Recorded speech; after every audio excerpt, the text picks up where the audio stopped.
Hello friends, welcome to Creative Medicine. In this lecture, we will learn about. Hello friends, let us now learn some important points about idiopathic. Hello friends, let us now learn about idiopathic thrombocytopenic purpura. Idiopathic thrombocytopenic purpura is also called as immune thrombocytopenic purpura.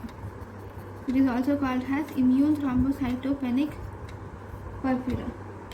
So what does this mean?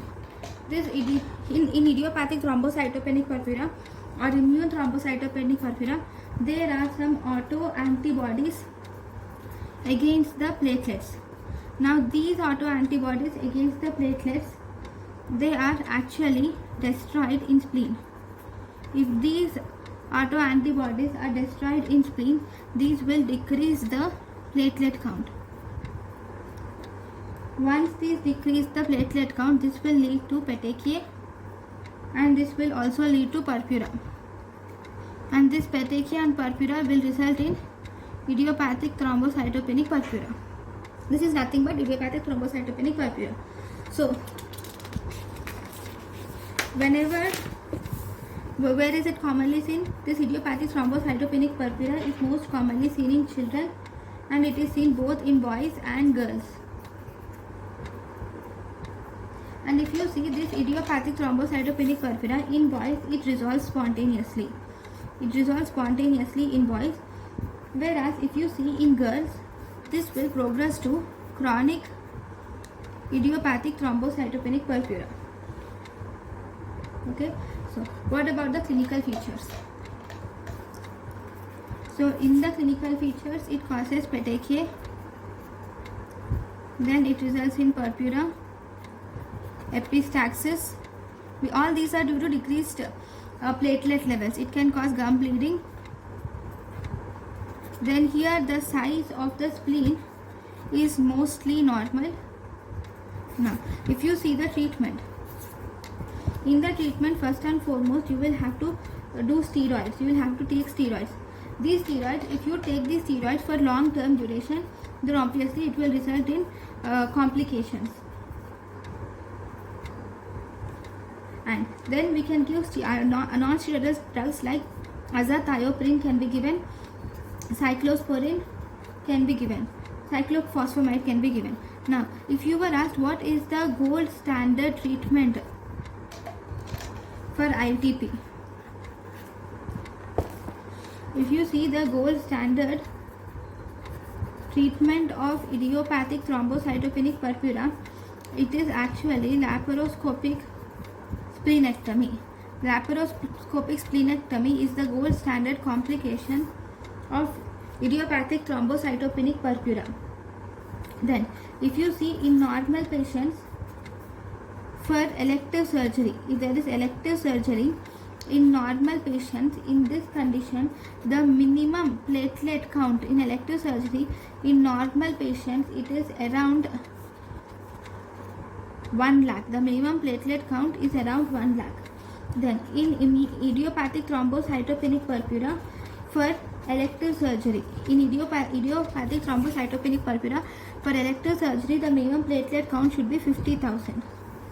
Then if you were asked what is the best time for platelet transfusion, what is the best time for platelet transfusion in idiopathic thrombocytopenic purpura, is after the ligation of splenic artery. This is after the ligation of splenic artery. The best time for the platelet transfusion in idiopathic thrombocytopenic purpura is after the ligation of splenic artery. Now, what about the complications?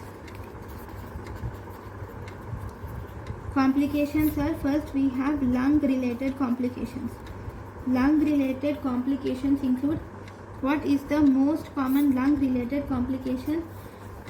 Most common, if you were asked what is the most common lung related complications which is responsible for fever in for fever after surgery up to first 48 hours. That means within 48 hours, what is the most common cause responsible for fever? That is atelectasis is most commonly responsible for fever within 48 hours. Then if you see, consolidation will also occur. In the consolidation there will be fever plus chills and rigors will be present. Chills and rigors. Then there will be pleural effusion also.